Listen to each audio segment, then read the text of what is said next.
Good morning, good afternoon, good evening. This is DJ Prue of RM Radio 108.6. And right now, we have a guest, and he is the handsome, the smartest parochial vicar of Santo Cristo Parish, Valenzuela, Philippines. It's Father RJ Brios, ladies and gentlemen. So, Hello, good morning, Father. good How are afternoon, good you evening. doing?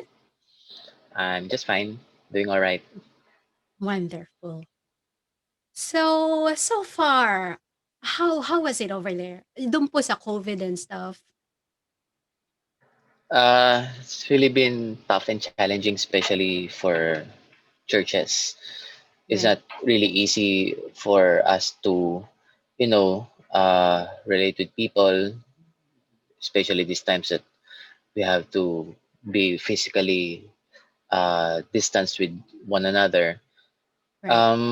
We also have this challenge in proclaiming the word in the sacraments, the celebration of the sacraments, because mobility is limited, communication is not really that uh, as enhanced as the other places. But Right. hopefully, we are doing fine and helping each other out.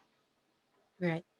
So, with the first question, how does our parish was able to cope during this crisis, considering that the church is being subsidized by donations? Yeah,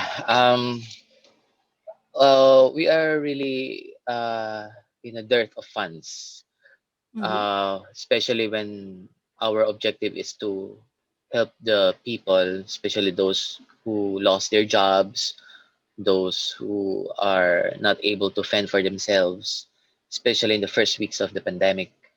Right. We had from our funds released yeah, funds for to help them, but there are also donations that poured from people, from organizations, church organizations, specifically.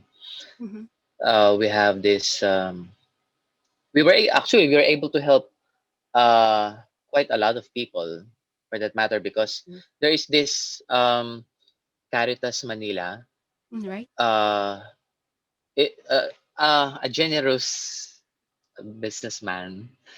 Actually, a group of Wow! companies donated a large sum of money for the said church organization, and they gave lots of cash vouchers Mhm. for different dioceses.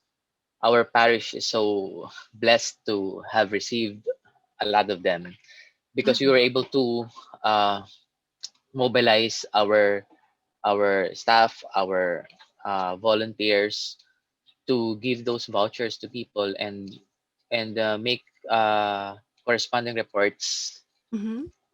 ASAP, and that helped us to procure another set of donations and cash vouchers.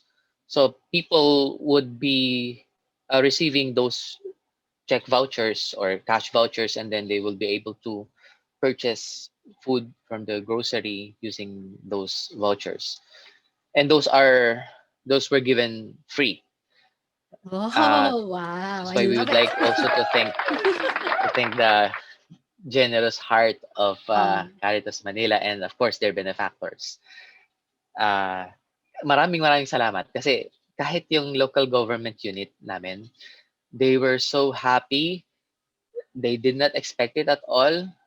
It was actually more than they can also contribute at that very time, those first weeks of pandemic. Yeah. wow! That's awesome. So medyo gumaan po yung medyo mabigat na nangyayari. Gumaan Oo, dahil dun. totoo. Kasi sa totoo lang, hindi lahat ng parokya mayroong ganong fund. I mean, Opo.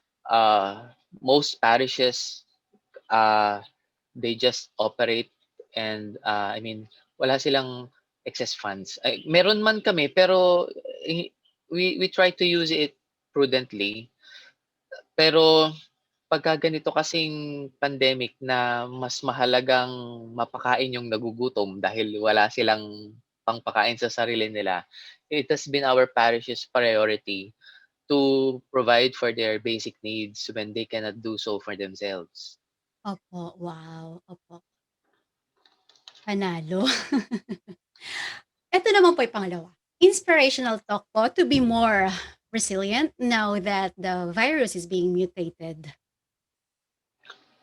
Uh, what can I say but be patient? Siyempre, lots of plans were really changed.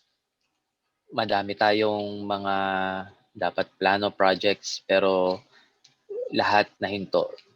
Ang sabi nga ng bishop namin dito sa diocese, uh, at least at the time of this pandemic, we try to refrain from doing activities that would entail expenses so as to also help our churches to maintain ourselves. And yet, um, hindi kinakalimutan yung aspect ng paglilingkod at pagtulong sa mga nangangailangan. Yun siguro yung natira sa mga church activities. Itong pandemic na ito, ah, kailangan dito tulungan eh. Opo, tama. Hindi lang church, hindi lang government, but each and every citizen, each and every faithful, kailangan nagtutulungan, cooperation. Tapos of course, naintindihan naman natin ang gravity ng pandemic. But each and everyone is needed to cooperate para ma-resolve ito. The government cannot do it alone. The church cannot do it alone. Of course, we pray, the government helps.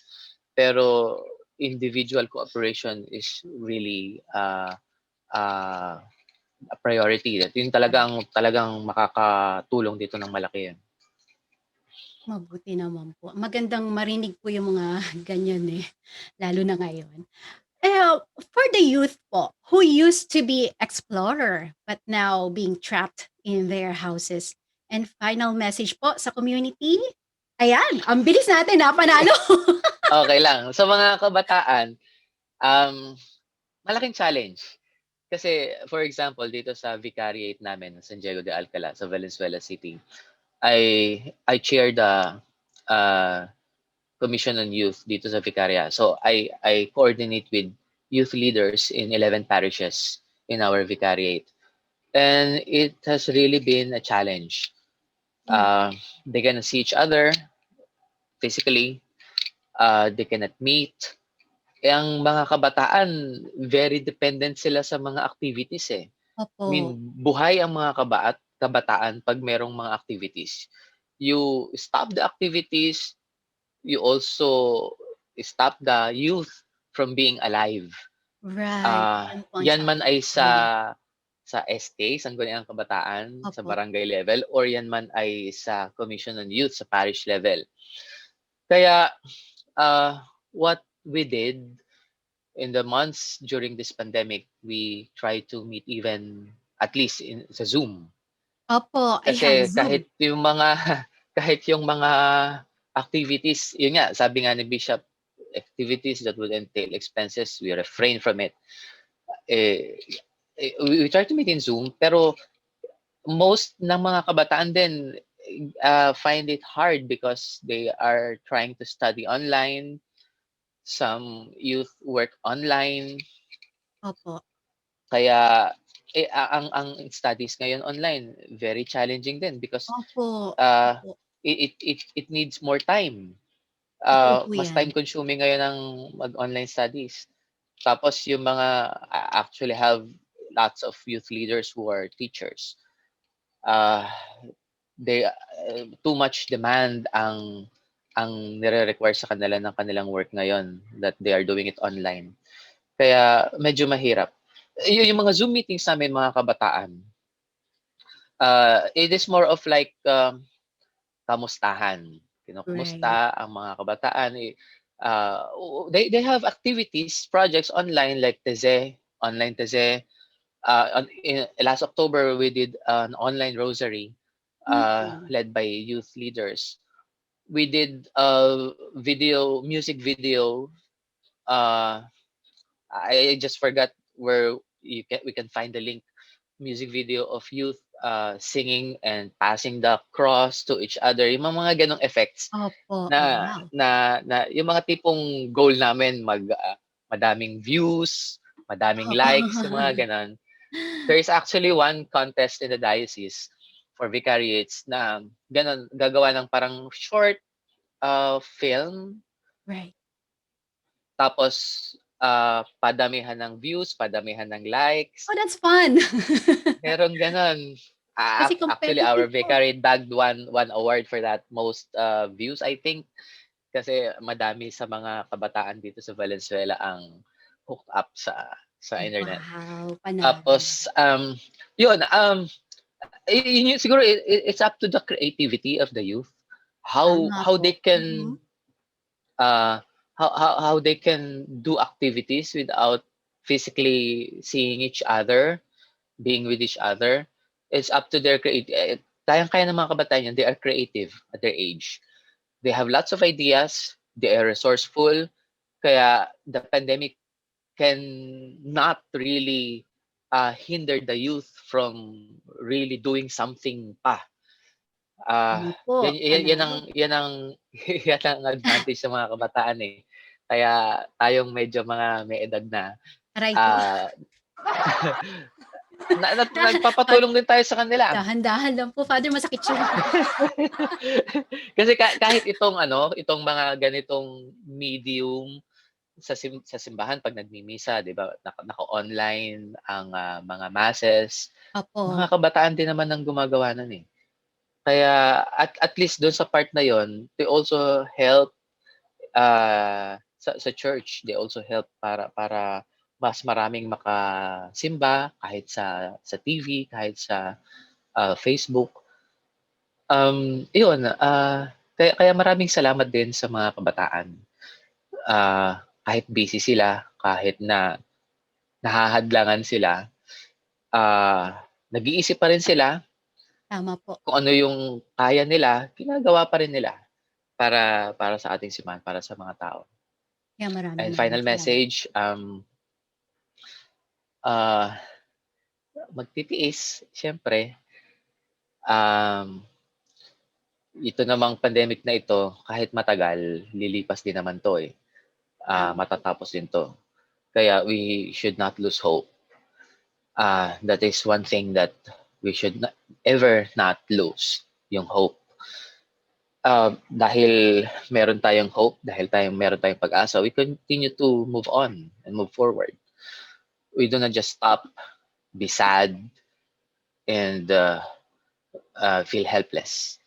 We do Tama. what we can, we help out however we can, Right? at with God's help and with each other's help, makakaya naman natin to. Tulong-tulong lang din. Ayan, marami pong salamat. Wow!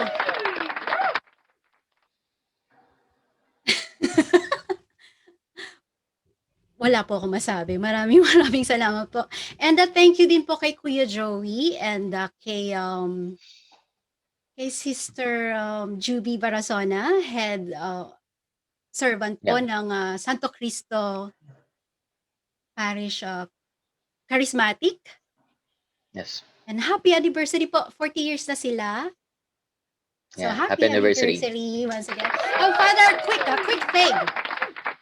Kasi nag-research po ako ng tungkol sa inyo eh. Member pala kayo ng kumpadres. Yeah. We have Mga a gwapo. band. Ang gagwapong pare. Wala po akong masabi. Gagaling pa. Mga talented. Our Panalo. band is actually composed of priests and some youth I see. sessionists. Wow. Our main objective is to help parishes who are having fundraisings. Uh, Kaya lahat ng gig namin, lahat ng concerts, lahat yun mga fundraising. Kaya lang syempre, dahil pandemic, stop lahat. Di ba po Like last babalik year, we were tayo supposed to dyan. have 2 concerts last year, but syempre, stop kasi nga pandemic. Ayan. Opo, di bali po. Sa susunod, magjo-join po kaming dalawa ng ate ko. Kumakanta di Yeah. po. You can also check our Facebook page, Compadres. Opo, We have some clips there para yan. makita nila how we do our concerts and our gigs. Mm. Yan, sige po. And siguro mag-usap po tayo off the air minsan and willing po akong mag-donate din. Ayan, para masaya Thank you. tayo.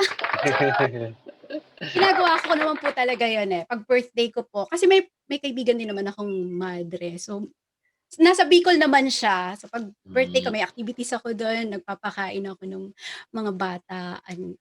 Gustong-gusto ko lang po talagang ginagawa yun. Kaya, sasabihan ko po kayo pag meron nga. All right. Mag-usap na lang po tayo para doon. Okay, thank Sige you po. so much po once again, Father RJ Brion. Happy anniversary once again to the Santo Cristo Parish Charismatic Community, headed by Sister Barazona. Thank you so much po sa napakabutihin yung puso at napakaganda naman talaga sa ate ko, kay Ate Marilyn. Oh, na mas maganda ako, syempre. Thank you po, Father, once again. And God bless you po. God bless.